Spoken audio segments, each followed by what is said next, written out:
L'info écho avec Capital. Le chiffre du jour, 25 millions, c'est la quantité d'onces d'or qui pourrait être extraite d'une mine en Équateur. Les travaux pour la construire devraient débuter en 2021 et la mise en exploitation de la mine est prévue pour 2024. Elle est située à quelques 90 km de la capitale du pays, Quito. Selon le vice-ministre des Mines, Fernando Benalcázar, cette mine d'or serait la seconde plus grande au monde. Avec son exploitation, il assure que l'Équateur deviendra le 3e producteur mondial d'or. Le gisement devrait également permettre l'extraction de 11 millions de tonnes de cuivre.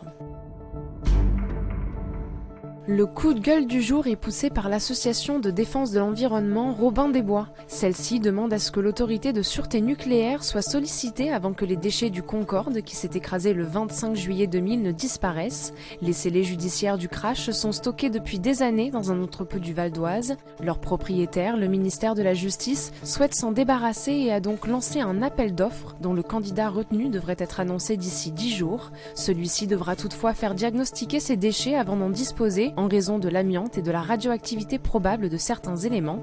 L'association Robin des Bois se dit inquiète alors qu'elle avait alerté dès l'année du drame sur une contamination à l'amiante.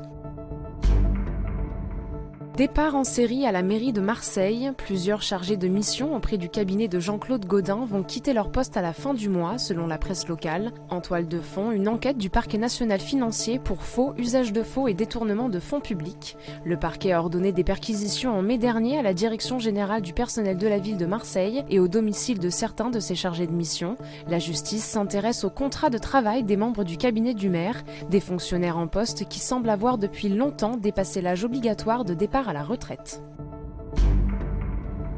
On termine avec la signalisation des contrôles routiers. Un amendement a été adopté vendredi soir pour permettre aux policiers de bloquer la signalisation de ces contrôles sur les applications de navigation comme Waze ou Coyote.